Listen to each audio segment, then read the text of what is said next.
At the beginning of this year, I set myself a challenge that I've wanted to do for ages, which is to read all the novels by the Brontë sisters. And what better way to do this than to travel to where these books were written, wander the moors, and visit the room where Emily, Anne, and Charlotte sat at the same table, writing their masterpieces. And if, like me, your favorite book is Wuthering Heights, there's some news that you definitely want to stick around for later in this video. So join me for a few days in Haworth in Yorkshire.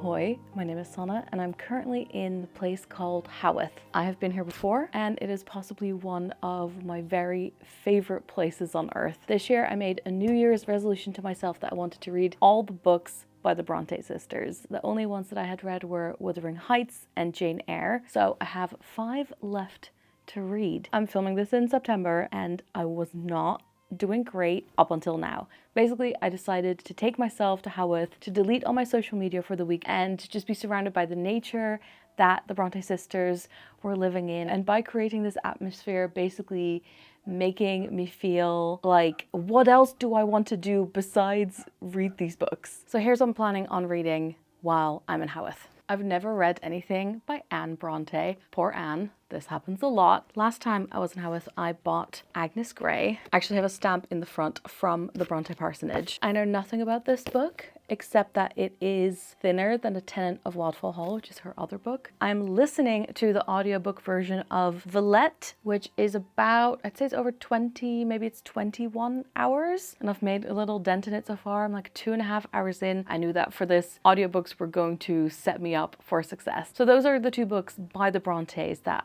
I'm reading on this trip. Then I'm also reading The Brontë Myth by Lucasta Miller. This is a newer edition. I have the massive Brontë biography that's like the giant brick and I wanted to bring it. It was just not a smart luggage decision. And I know I wouldn't be able to read that many pages of it, so that's for another time. I might take it on another trip. So I thought I would read The Brontë Myth first. So this is about a lot of misconceptions around the Brontës, and I'm sure some of this information I would learn from the big Brontë biography as well, but this maybe was a good way to get started. This is Top Withens, which are these ruins that are close to Haworth that I hiked to last time. Then I also have Walking the Invisible by Michael Stewart. I went to an event he did in my local bookshop, and so this is part sort of his kind of memoir and experience. It's also about the Brontës and the landscape around them, and it also has some gorgeous maps by Christopher Goddard. This video is a bit more of like a reading and travel vlog, but I would love to do more of a practical guide to visiting the Brontë Parsonage and visiting Haworth in the future as well, so keep an eye out for that. It feels like going on a solo trip like this with this purpose feels like taking drastic measures, but it is basically my dream, so I'm very excited.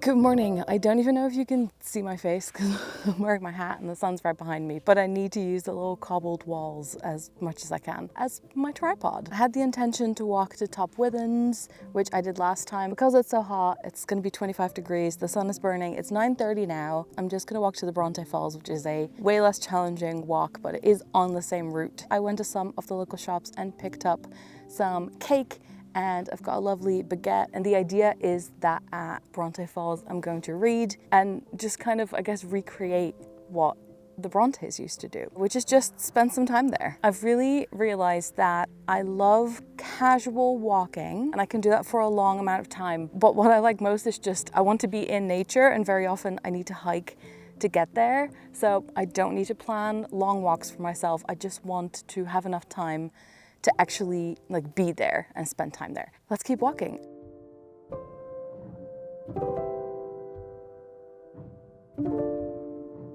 There's a sheep on the road. Okay, so I thought I'd record a little bit of audio while I'm walking. You're eating grass so aggressively and it's very cute. Last time I was on this trip, I listened to the audiobook for Wuthering Heights and just cried at the end. Like I kept walking until I finished it. I was on the last bit and it was amazing. You walk here and you go, I get it. I get it. And there are other places and other authors that have something similar, like going to Dorset, the Dorset coast. or like the Lake District. And so these are all places I love, and they all have a special place in my heart. And there's something so special about taking the books that were written here with you and reading them here. It's like such a unique experience. Both of the times I've been here for a few days, it's been by myself. You do experience something in a different way when you do it by yourself. We're going down some stairs. Okay, I'm almost at the Brontë waterfalls, and I can see Top Withens in the distance.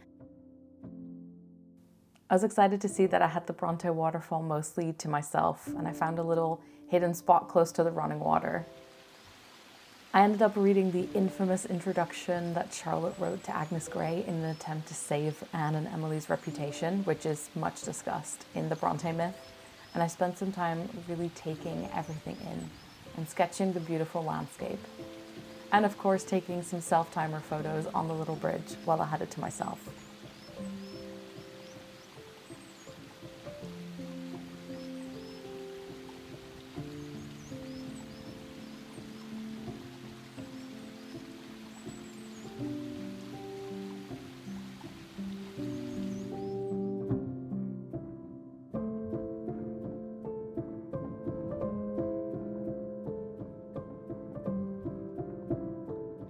I've planted you on another wall just outside of the town centre of Haworth because I want to tell you about something that I've been invited to in 2024. It is a Wuthering Heights Literary Pilgrimage with Common Ground. Wuthering Heights is my favourite book of all time, and I'm so excited that they found me and reached out to me to fill this lecturer spot on the trip. So I will be the one filling in the classes and the workshops. Common Ground organises literary pilgrimages, and they consist of daily walking. Sometimes you're walking in silence. There are always guided walks that are led by someone local. Every day there is time for literary discussion, but also self-reflection. It is a pretty full-on schedule. We are definitely visiting Haworth and the Parsonage and lots of other things in the area, and you get to see the beautiful, beautiful landscape. These trips are definitely kind of once in a lifetime trips, and a lot of people that go on them are going through a big life change, or maybe they have like a particular question they want to ask themselves and think about. And of course you get to spend time being totally immersed in this book, Wuthering Heights, and its environment. Obviously for a lot of people a trip like this is not in their budget, so hopefully either way you will enjoy my Brontë and Haworth videos that I'll be putting out on here. If you are interested, the trip is open for booking right now, and you can check out the link in the description. Also, if you're traveling from abroad, we've picked the dates specifically so that you can combine it with a trip to the Austin Festival, which is something that I am doing myself this year. I'm spending some of my time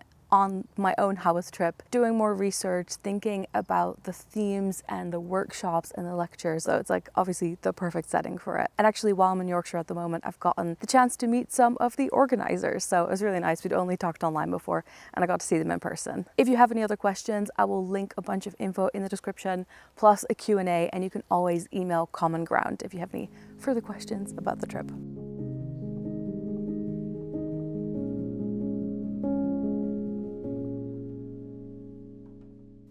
One of the days I visited pretty much every single indie shop on the sloped street.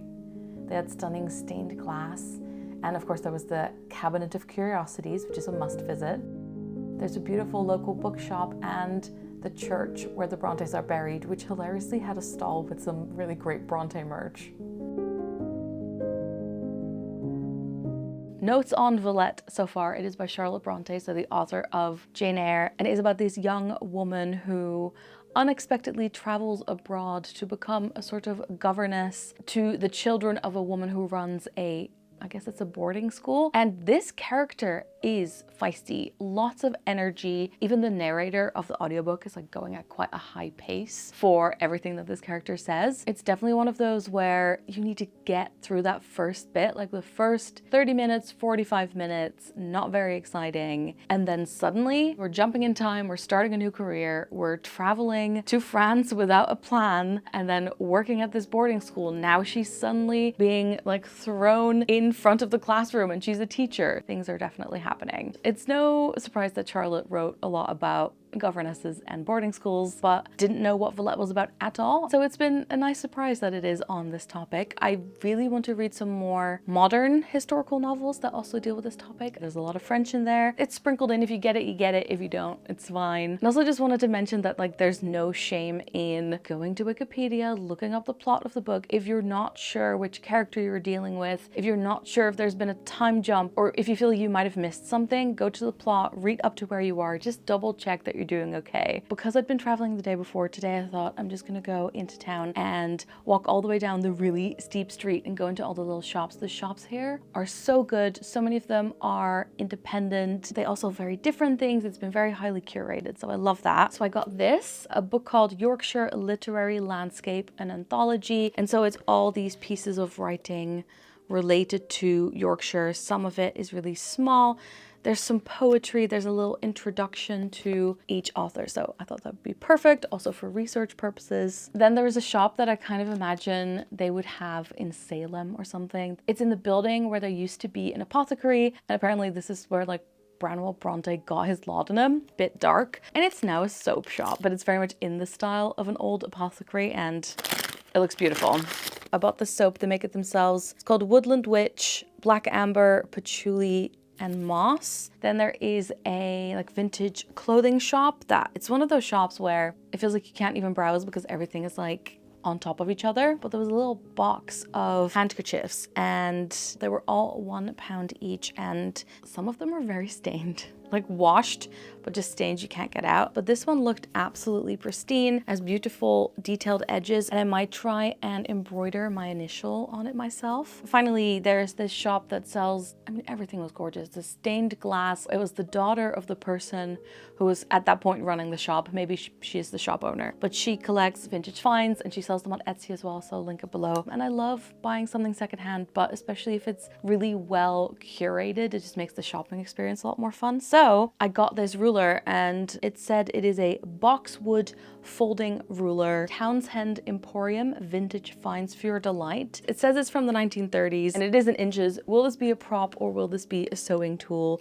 We will find out in the future, but I thought it was absolutely gorgeous. And I will see you soon with another update.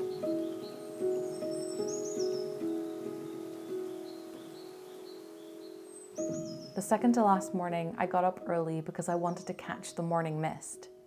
You can walk by the Parsonage Museum and have stunning views within 10 minutes, so I sat on a bench and enjoyed the quiet. Walking through the town before anyone was up, you could see the signs of the Brontës everywhere, from the local pub that serves a beer named after each Brontë sibling, to the signs indicating the best and the very worst parts of their lives. And then it was time to head into the Parsonage Museum. You're not allowed to film inside, but this time the items that stood out most to me were Emily's artist box and a portable writing desk, which is something that I might try to recreate myself at some point.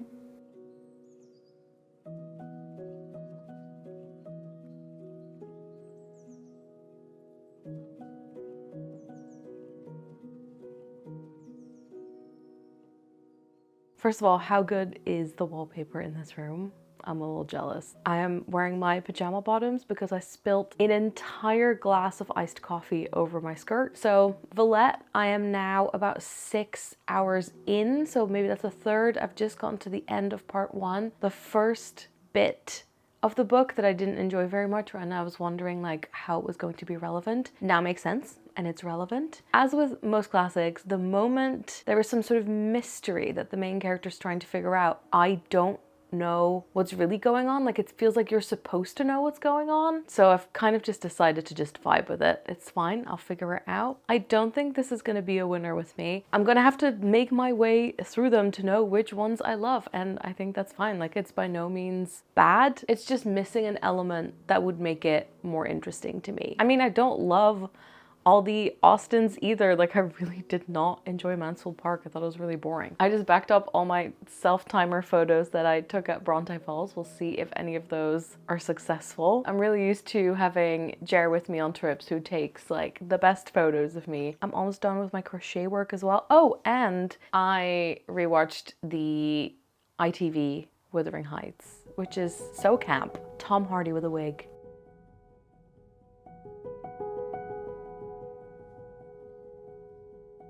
On this trip, I also revisited East Riddleston Hall, which is only 2 short bus rides from Haworth. They filmed the 2009 Wuthering Heights adaptation with Tom Hardy there, which I've got a big soft spot for. It is a stunning building, and I really enjoyed their exhibit about Spanish blackwork embroidery, as I'm just starting to learn embroidery myself. Their flower garden looked so beautiful in the sunlight, and I spent some hours wandering around and drawing before heading back.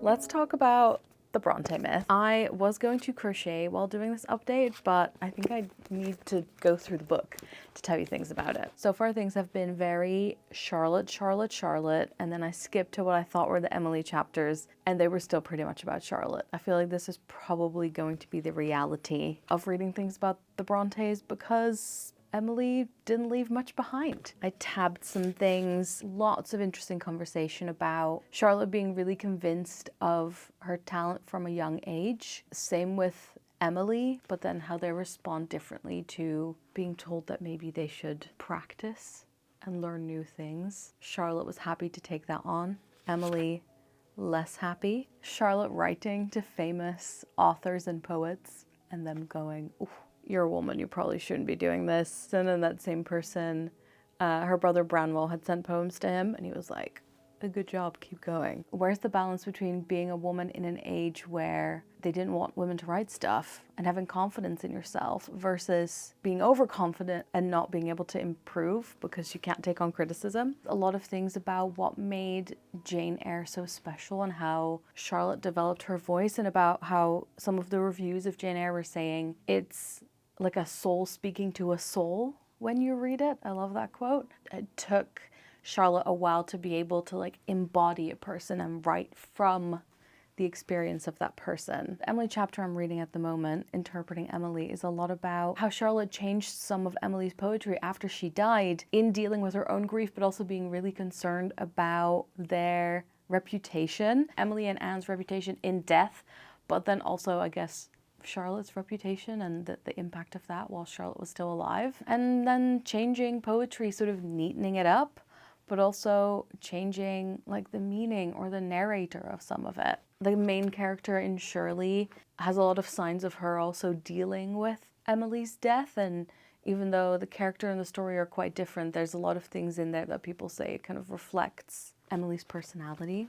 And I haven't read Shirley yet, so that'll be interesting to keep in mind when I do. Also interesting that when they first published all 3 of their poetry in a collection under a pen name, Emily's was the one that got the most recognition, people thought was the best. I mean, it keeps coming back also to this idea that because people were so shocked by Tenant of Wildfell Hall and Wuthering Heights, that with the new introduction to the republishings of the books, Charlotte was sort of trying to say that, oh, they were just innocent young women. Inspiration came into them and they almost didn't know what they were writing. And a lot of what was written about them by people who knew them and people who didn't know them after their death turned them into these sort of like mythical beings.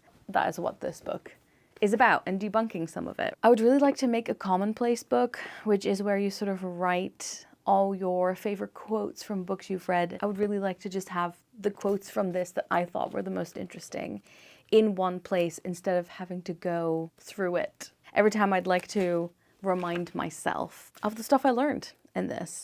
But I might just go to a pub for a drink by myself and read. Like, it's good to be in a situation where I just feel like I will read instead of when I'm at home when I'm going to be like watching Game of Thrones. So that's my update. And I think the final update will probably be when I'm home.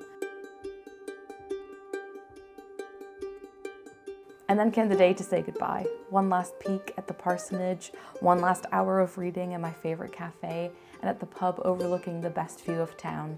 And then the train back to London.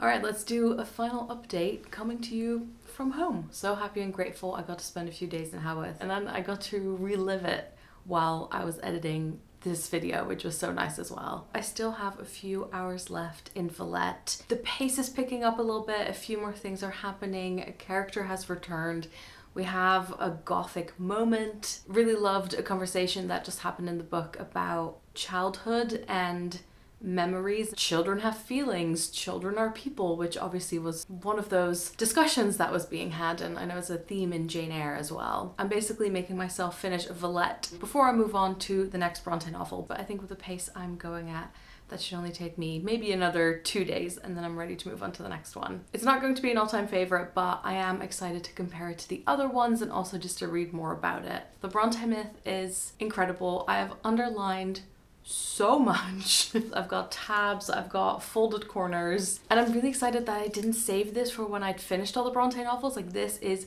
really good motivation to keep going. It's going to add so many different dimensions to my further reading, and I'm always interested in authors and their influence when I read books. I know some people don't care about that, but I massively do. The chapter I just finished reading has a focus on the resurgence of books, but also the resurgence of authors, and also how people's opinions of authors can change over time, and how sometimes a single biography or a single article can start changing the tide. But with Emily, this was also related to just the changing times. Like, society was changing, so they would be more receptive to seeing a different point of view or like a different angle on a certain author. Also, I feel like this book has shown me how much there is still to learn and what an absolute minefield it is to try and write a biography about someone. So I would highly recommend this. I hope you enjoyed coming along on this trip. If you feel tempted to pick up a Brontë novel, or maybe give it another go if you've tried before, or if you have any ideas about which one you think I'd like most or should read next, definitely let me know in a comment. Definitely don't forget to check out the link to the Wuthering Heights trip with Common Ground. I'm thinking the next thing you'll probably see from me will be my Edinburgh videos, so stay tuned for that as well. Thanks for watching, and I'll talk to you soon. Doei!